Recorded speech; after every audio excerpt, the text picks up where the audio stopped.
Greetings, everyone. Thank you for being here and welcome to today's webinar, Beyond Project Management, How a Product Mentality is the Key to Building Successful Products. This webinar is being presented by the Alumni Association sponsor, Nerdery. My name is Marissa Smith, and I'm the Associate Vice President of Engagement at the Alumni Association, or as it's often referred to, UMAA. The Alumni Association has been teaming up with Nerdery this year to help our alumni and friends achieve important business goals. Nerdery is a premier digital product consultancy, and as a collection of strategists, designers, and technologists, Nerdery creates breakthrough digital projects to help companies grow their revenue, outpace their market, and connect with their customers.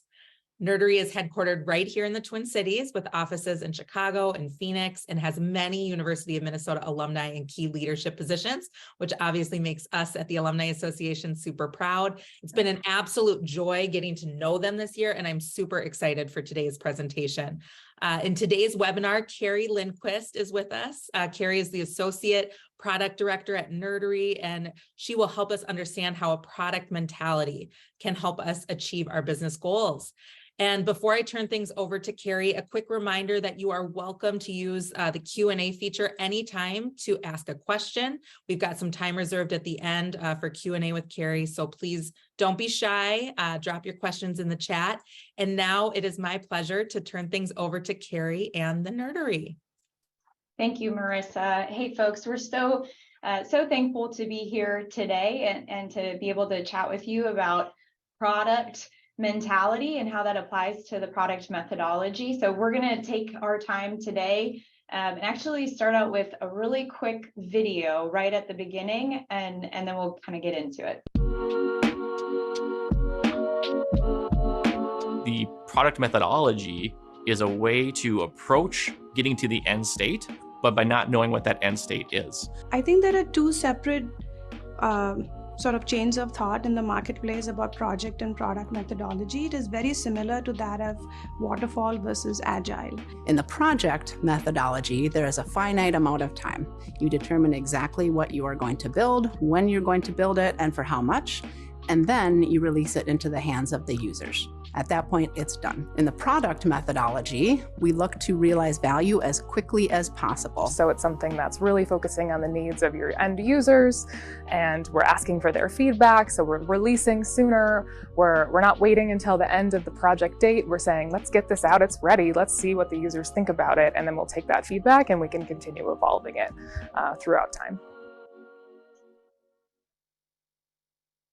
So today we're going to chat through these two things. You heard in the video mentality and a methodology.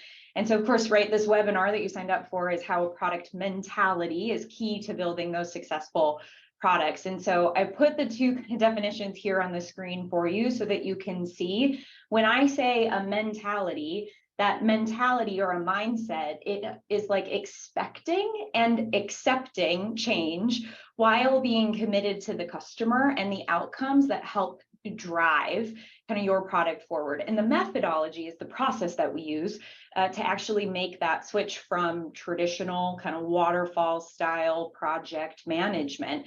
And so we're gonna start today with the mentality and kind of wind our way over to the methodology. But these are our two main topics today. But I want to start with the mentality and how that actually impacts the methodology. So the product mentality, another way to talk about a mentality is a mindset. And so I would be remiss to talk about mindsets without mentioning this man, Gary Klein. So Gary Klein is a research psychologist who is like famous for pioneering in the field of like naturalistic decision making. Relatively prolific guy, but he said in an article that mindsets aren't just beliefs. They are beliefs that orient our reactions and our tendencies. They serve a number of cognitive functions. And so the things, right, that Gary talked about and wrote about so frequently are really these kind of 3 cognitive functions that a mindset or a mentality offers us.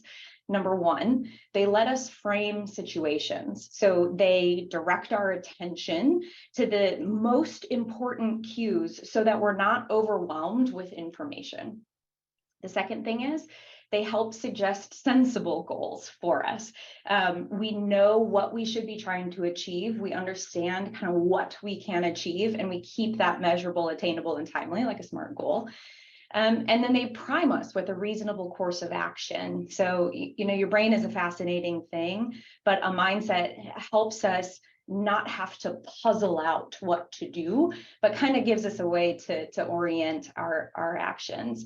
And so when mindsets become habitual, and this is with anything in life, when mindsets become habitual, they define who we are and who we can become. And so at the Nerdery, and as we work with all of our clients, there are 4 main kind of mindsets that we leverage and that we call the product mentality that help us as we are implementing kind of that product methodology we'll talk about in just a little bit.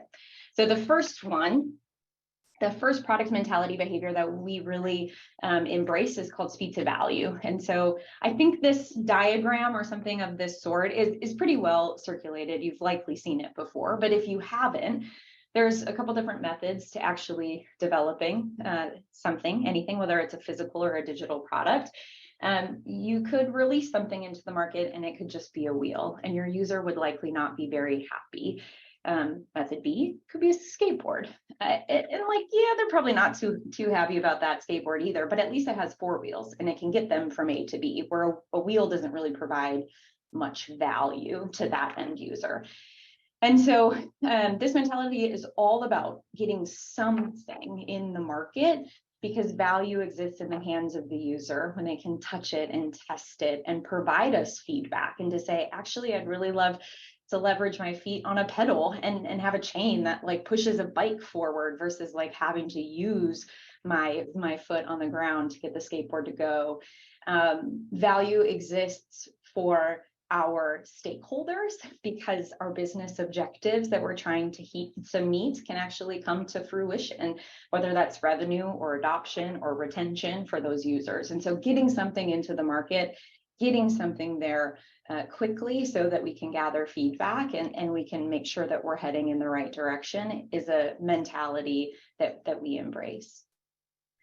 The second one is embracing change. So I think this is the biggest mental hurdle to overcome. Maybe that's personal, not entirely sure. But being okay with the plan adapting and changing, being able to be nimble and adaptable and curious and acting accordingly to drive positive change in the spirit of solving your end user problems and addressing those opportunity areas. And that can be tough, right?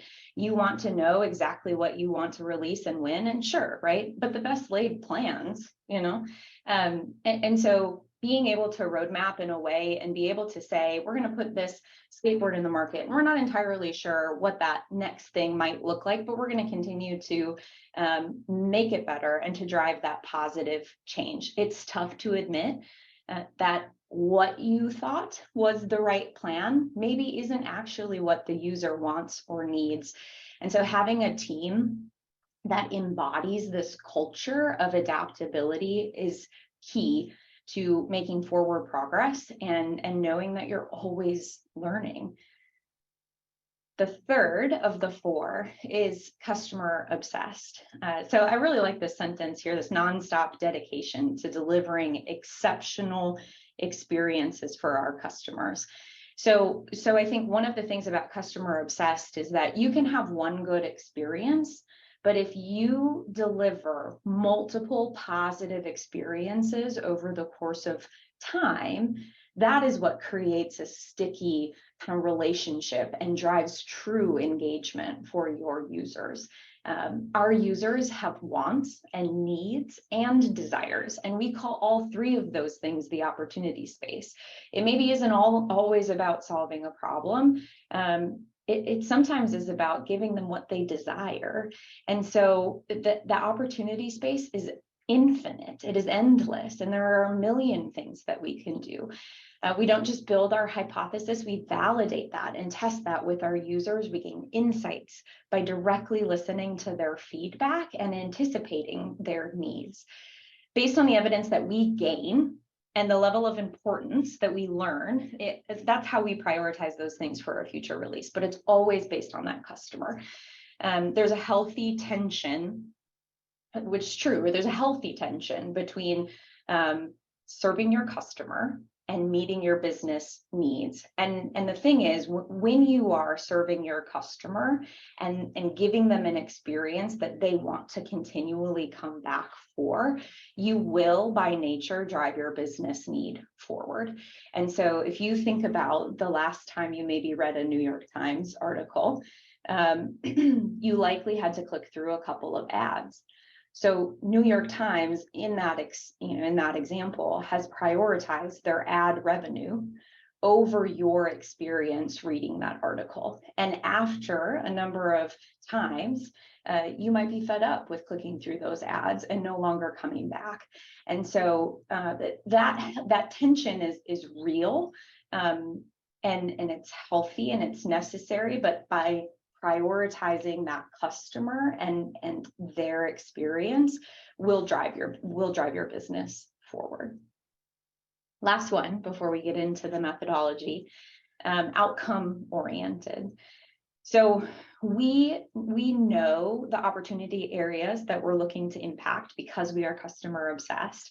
We know that we want to focus on moving the needle towards that intended outcome, and we care less about the specific outputs, like how many lines of code we have written or the number of features included in a release.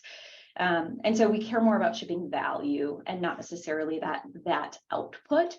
We care about the outcome. So what value are we providing for that user? If I were to ship this thing today, what benefit does that user get? And how can we continue to release things into the market that are providing true value? Of course, there are milestones. We can't get away from it. Of course, there are deadlines. We can't get away from that. But making sure that as we approach those milestones and those deadlines, that we're actually shipping stuff that matters and actually shipping value to our end users.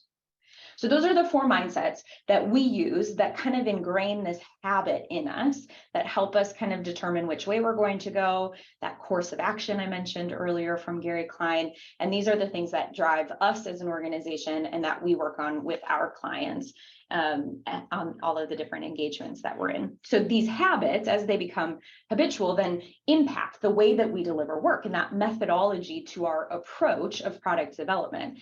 And so this methodology really allows us to kind of quickly pivot, revisit the backlog, adjust the roadmap as we need to because we're embracing change, and deliver against the business objectives, minimizing time to value, getting something out into the market really quickly.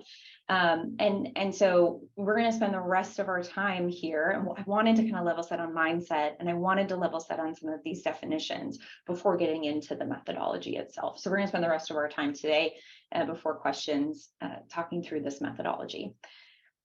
Before we get going, though, I do have a poll. Oh, wait, I think I'm going to do the poll in a couple slides. I'm going to go through maybe one slide and then get to the poll. One of the things that I do like to talk about as we talk about the product methodology is that there are always things in life that we can control, and there are things that we cannot control. I want to start with what we cannot control. So time. It is constantly slipping away. It is something we can never get back. Time is money. And every moment that we don't have a product in the market, that user is potentially either using a competitor's tool, and that money and that vote and that choice is going to that competitor, or it's not being used at all, and there's a lost opportunity to kind of generate insights or revenue for your company. Time, you can't control it. User choice. You can lead a horse to water, but you can't make them drink. So users constantly are voting with their dollars, their time, and their engagement. So whether they're picking up your app or somebody else's app, or your product or somebody else's product, that is a vote. And that's another opportunity for you as an organization to change their vote. Like I mentioned before, right? Those positive experiences over the course of time builds engagement. But there are things that we can control in life. Two of the things that we can control: budget and delivery. So with budget, of course, like with an unlimited budget, you could move mountains, but I've yet to work with anyone who has an unlimited budget. So the goal here is to right size resources to speed and velocity that's required in order to meet those business objectives. So if I think about people, process, technology, and service investments, like what is the right amount of people and resources that I need, and what is the speed at which I need to get there in order to solve that dilemma? And then lastly, delivery. So there's more than one way to cook an egg, right?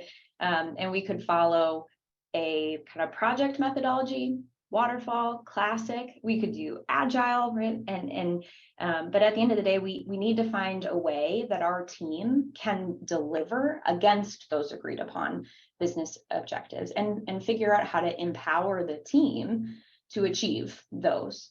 And so there are some critical questions that we can kind of ask ourselves as we're addressing these two things, right? These things we can control and things we can't. So how do we address time constraints with the appropriate budget and the sense of urgency to getting something in the market? And how do we build flexibility and adaptability into our approach to solving the ever-changing kind of user choice, right? And so this is where I wanted to kind of ask the poll. Let's just imagine your team has been working on a brand new, kind of first of its kind product feature, but your competitor just beat you to the market. You're able to ship a very basic kind of version of this today, but it doesn't contain everything that you had initially hoped it would. Based on the few little slides that we've had so far, I'm curious to know, what would you do? Would you drop it right away? Would you wait until it includes all of those things that you had hoped it would include? Or classic consulting kind of answer, like, it depends on the situation.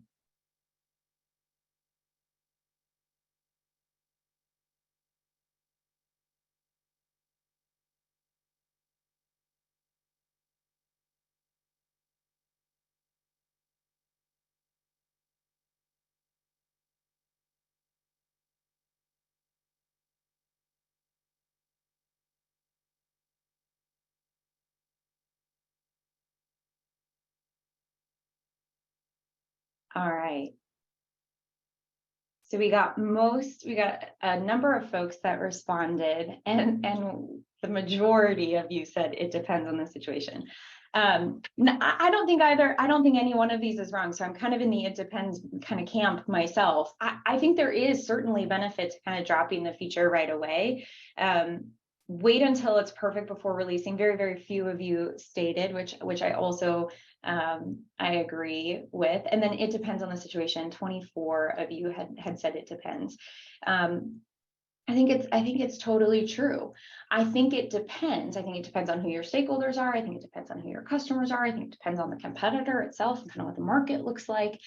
But I think the product methodology and the benefit of it, and we'll kind of get into this here in a little bit, it at least allows us the opportunity to have the conversation about, should we drop this? Should we embrace the change and say there was something we couldn't control with our competitor in the market, right? Releasing it before us. But we are empowered as a team to have a conversation to say, is this something that we should do? Does it make sense for us as an organization to do it? And if so, great, let's release it. And then we know we can prioritize maybe those little other elements of that particular feature, right? That we didn't quite get to. We could prioritize those in an upcoming sprint instead of where they were, and kind of change that roadmap depending on how we need.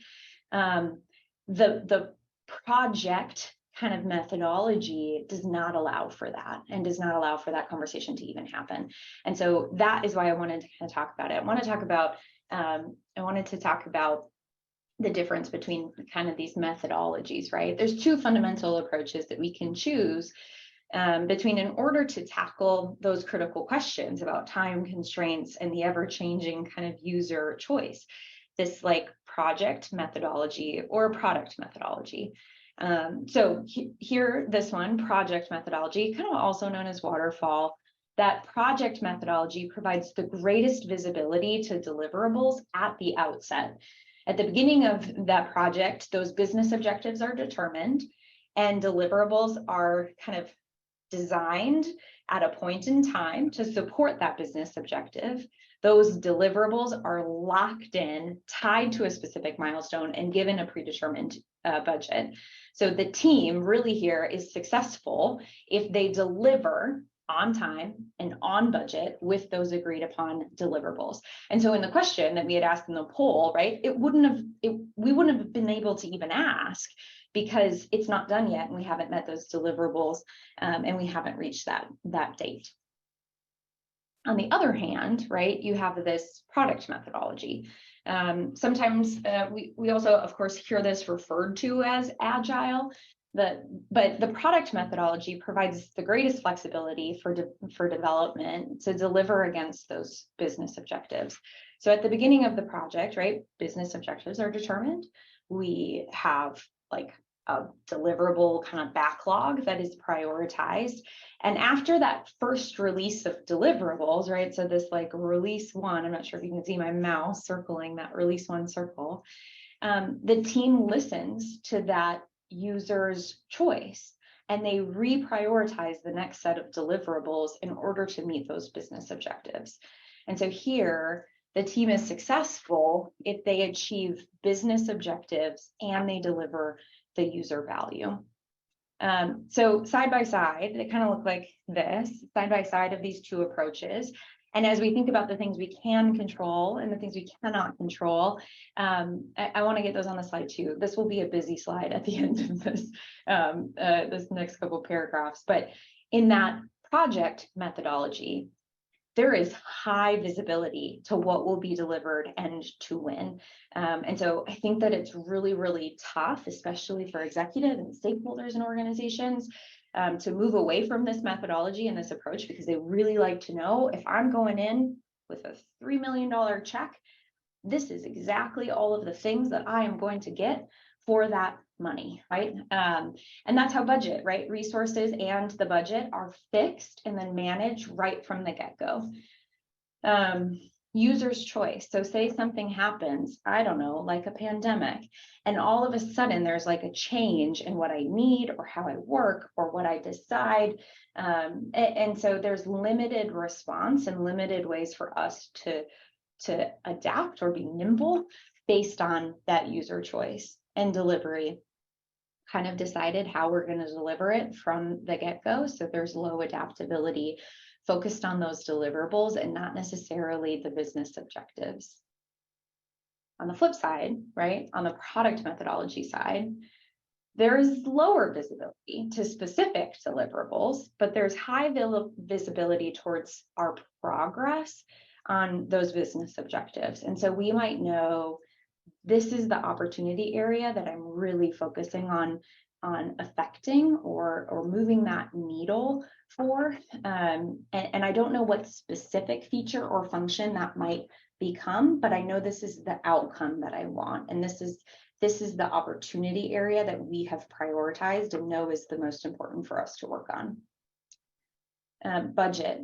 We review it in shorter increments and evaluate it based on the needs of the team, business, and the user in order to deliver value. So budgeting is done a bit differently. User choice, highly adaptable. And so say COVID comes and all of a sudden everything changes.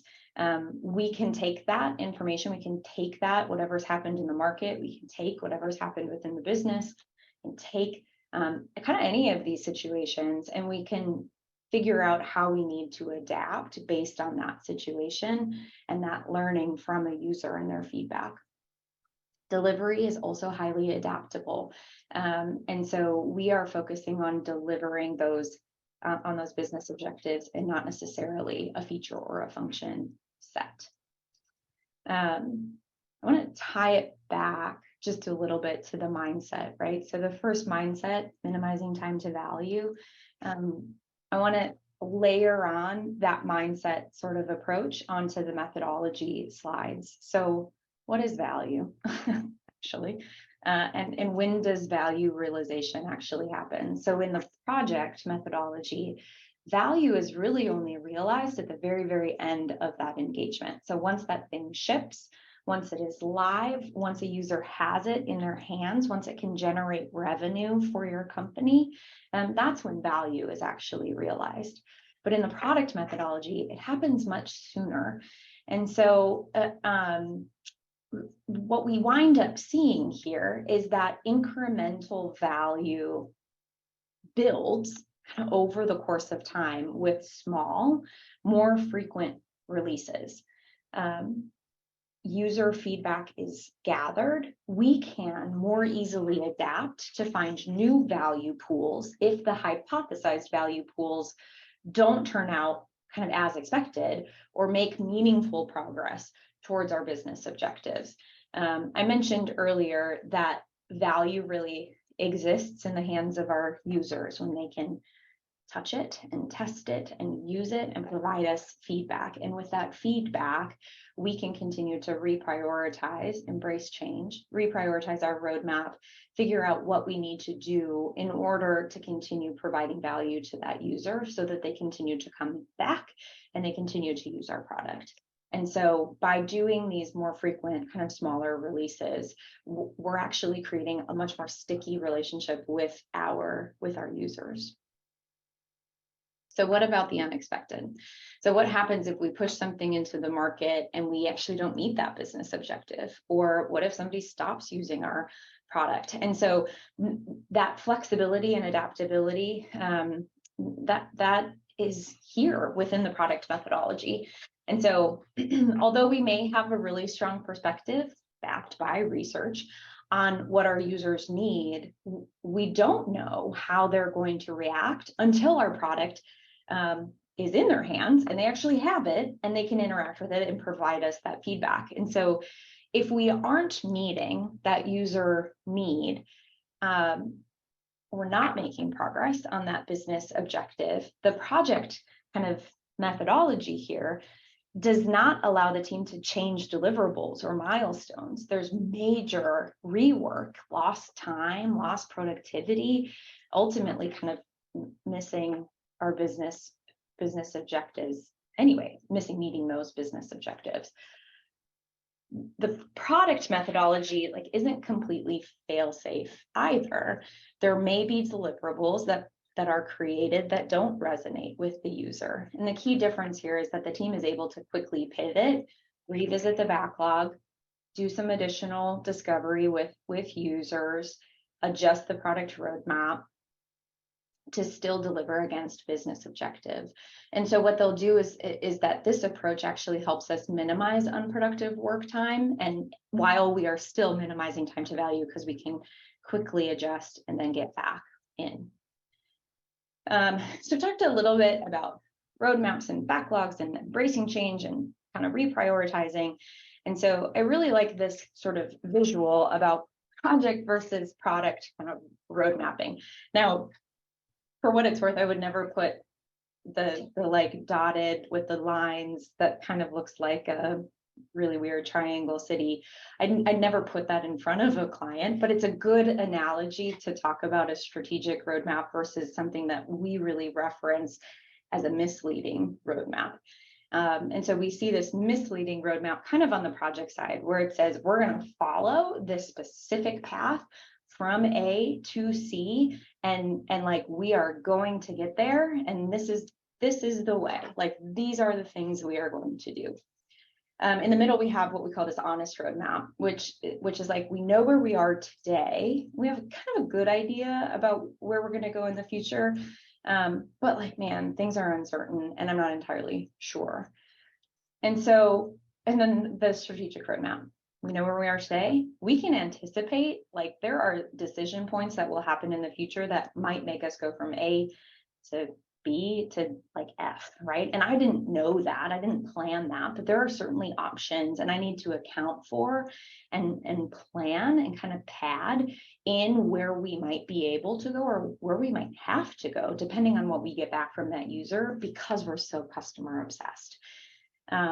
And so, of course, like, the most comforting thing about the project approach is that there is clear visibility into the plan, right? Milestones, deliverables, budget, all set in advance and adhered to. And so while there isn't perfect kind of visibility in either this honest or the strategic roadmap, it has a plan. Like, it's not completely lawless. We have strategic direction. We have business objectives that we know we need to meet.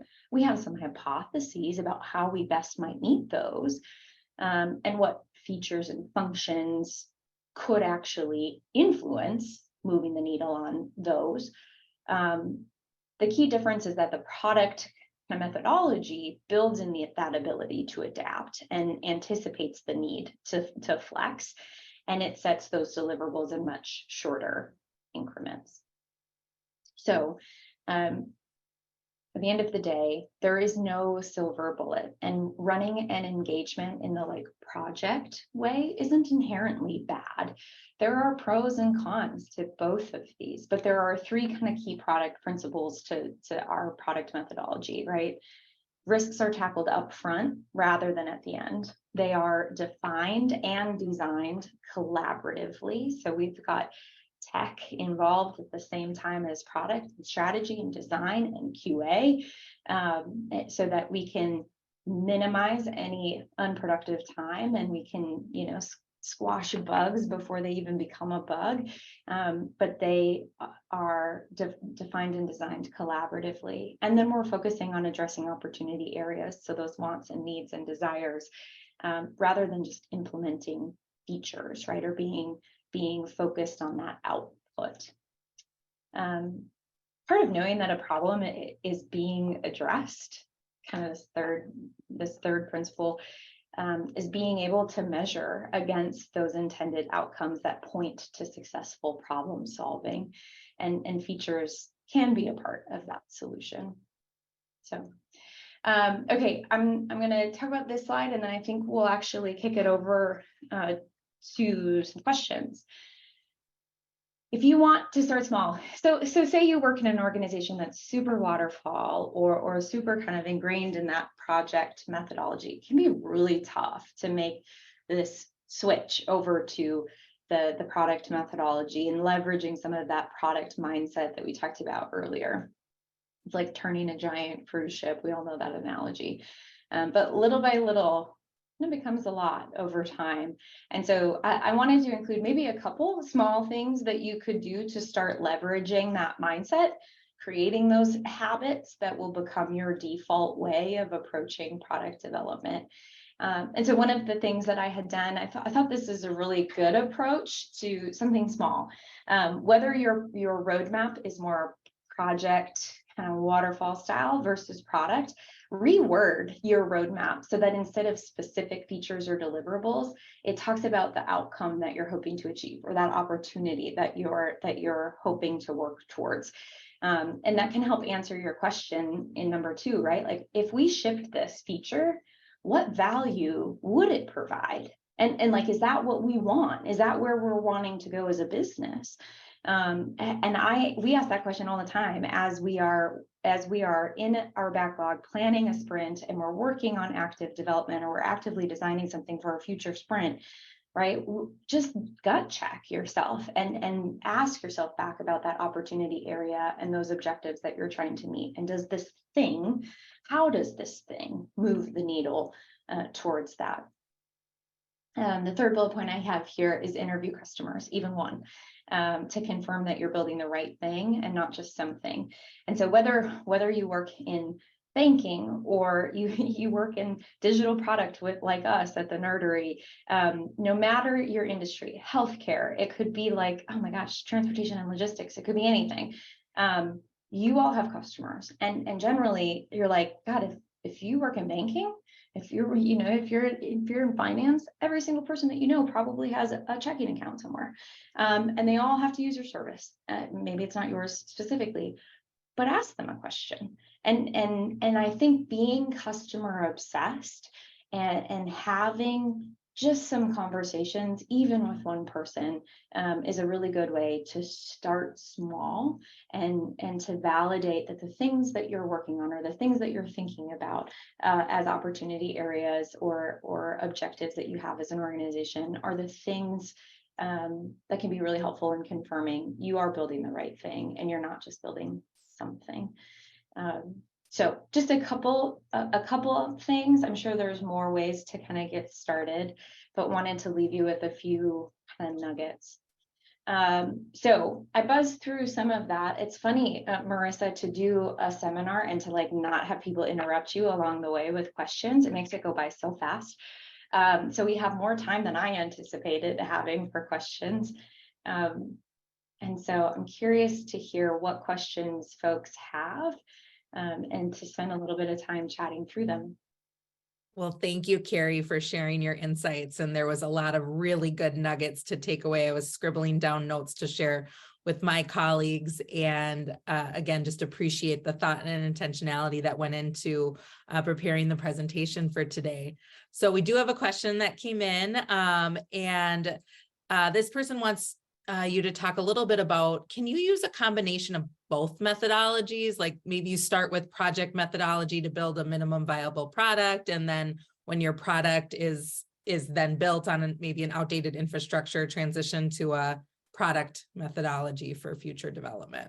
Oh yeah, absolutely. Great question. I think that most clients that we work with are like agile, right? We talk about that sometimes, or like Azure fall. I don't know the combinations that people come up with, but absolutely, I think that's true. And I think as you're marching towards that MVP, there is an element of project kind of methodology, because you're building out something that has to have a minimum viable amount of content in order for it to be useful and valuable, right? Like that skateboard in the image at the speed to value slide, the skateboard had to be built, and you couldn't release the skateboard before it had the 4 wheels. And I don't know the anatomy of a skateboard. I'm not a big skateboarder, but like it had to have the board, and it had to have the 4 wheels, and it had to have whatever the fork of the wheels are, right? Like it had to have all of that stuff.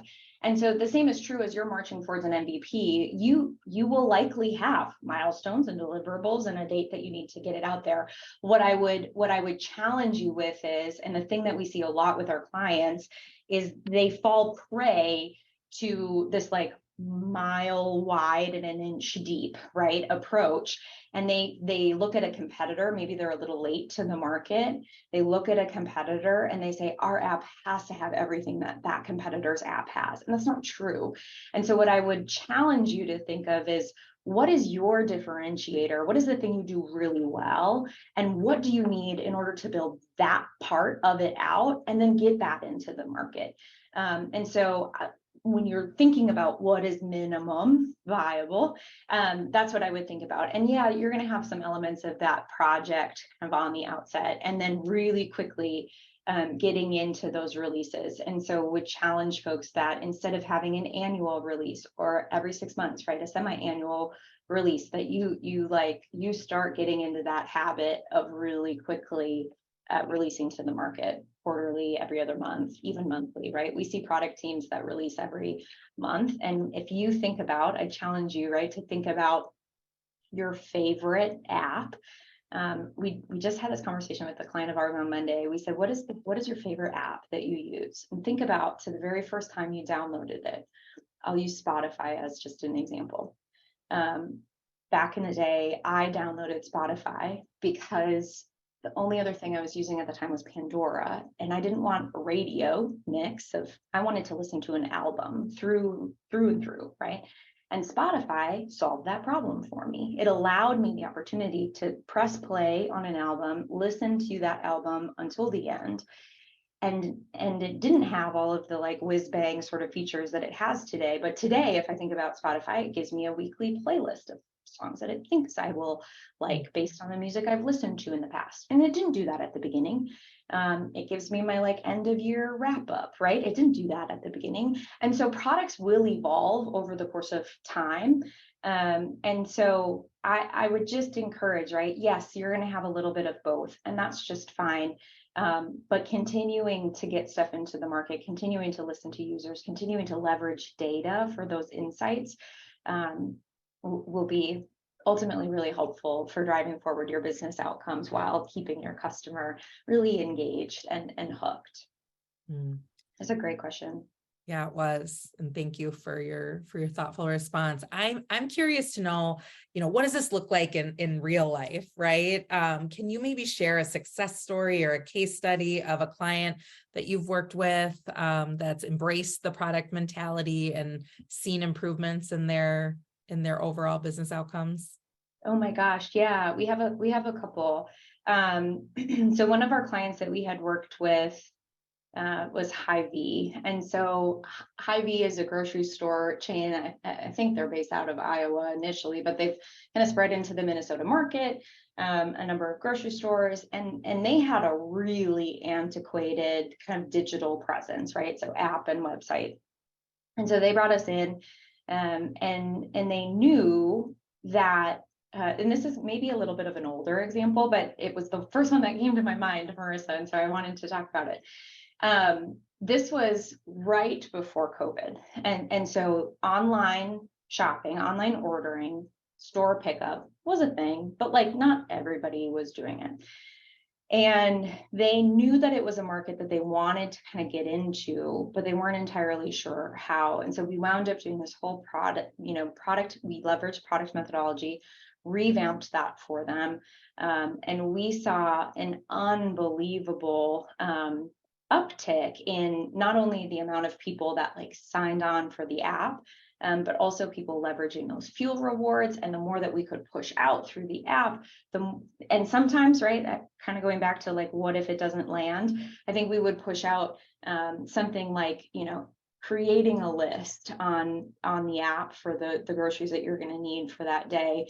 And for whatever reason, it didn't quite land with the people, and that was fine. So what we did was we pivoted and changed to the fuel perks kind of program and prioritize that a little bit more. And oh my gosh, that it was huge. So we saw this pretty wild. I don't have the numbers off the top of my head, and I don't want to make them up and lie, but we saw a double-digit increase on their fuel rewards program, both people who signed up for it, but then also people who actually leveraged it at the pump at the stores. And so listening to those users, adjusting what you're working on, and knowing that people need to be fed and they need gas to get around. And so figuring out the ways that we could be most helpful to those shoppers was really important for us. That's great. A question came in that goes like this. How do you communicate the future value of this approach to both customers buying now and potential investors? Ooh. Well, I think the thing that winds up speaking for itself is that by minimizing time to value and getting something in front of the user, it allows them an opportunity for an experience that might be what we would consider subpar, right? If I'm thinking about like a fancy red sports car versus a skateboard, like of course I would rather have the car than a skateboard. But getting it into their hands quickly allows us that ability to, one, initiate the relationship with a customer who might go elsewhere. Two, prove to the customer, that user, that we're hearing them. So by way of allowing them to provide us feedback, and then by fixing and or enhancing or developing those new things for them, they see that, and customers will pick up on something that once was really bad, but now is good. And that winds up building an even stickier relationship with that particular user.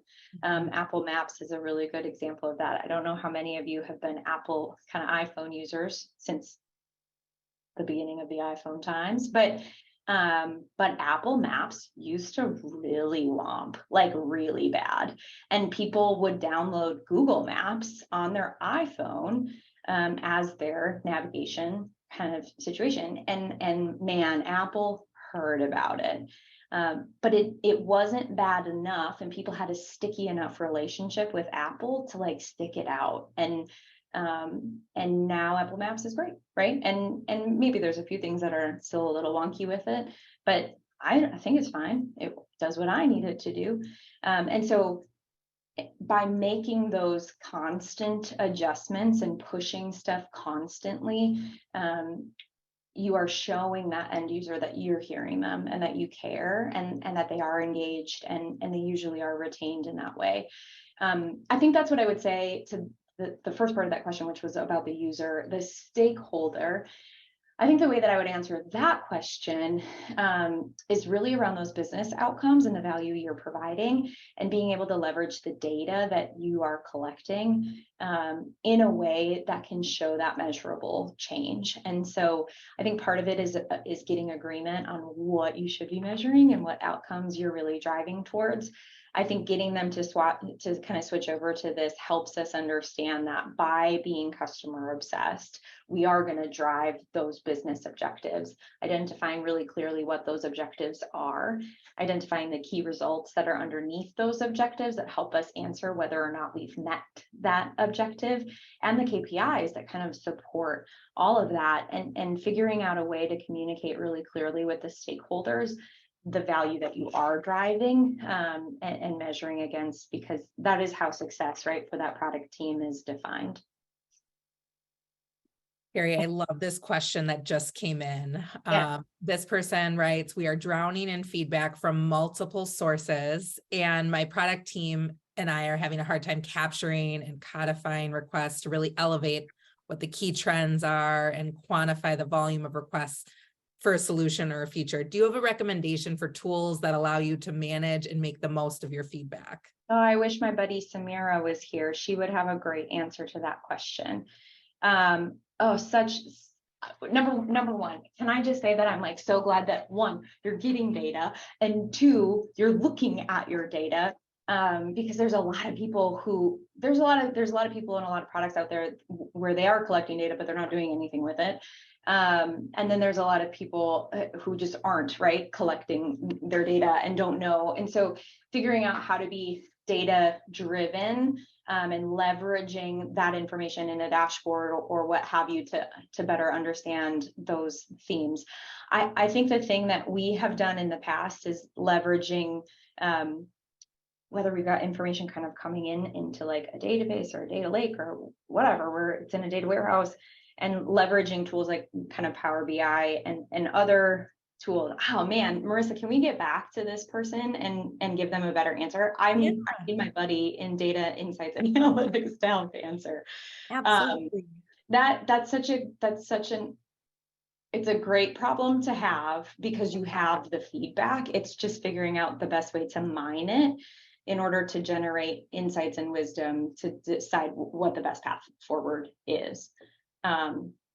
Okay, I'm glad to hear, Marissa, that we can follow up with that person. There are tools. I know that there are. Yeah, so I think what we'll do is we'll share the recording out with all the registrants after this, and we can include something in the follow-up email there. And then when we post it to our YouTube channel, maybe we even just add a comment there. Perfect. Another attendee chimed in to add that they were offered a position at Apple Maps in 2017, but turned it down, and with a frowny face. And hindsight is 2020, friend. Oh man, it was bad back in the day. Questions are starting to wind down. Keri, is there anything else that you would like to add as we close out today's session? Just thank you, Marissa and UMAA, for the opportunity to partner together with you on this topic. I find it wildly fascinating, and so of course the last hour has flown by for me. I appreciate the time, and I appreciate folks dialing in over lunch to sit and listen. I really appreciate it. Thanks very much. Yeah, thank you, Keri, and thanks to everyone for joining us. And again, thank you to our sponsor, Nerdery. It's been great working with you all throughout the year, and we'll be sure to share your content again with alumni so that they can continue to take advantage of it and learn more about you all. Sounds good. Thank you, Marissa. Have a great afternoon, everyone.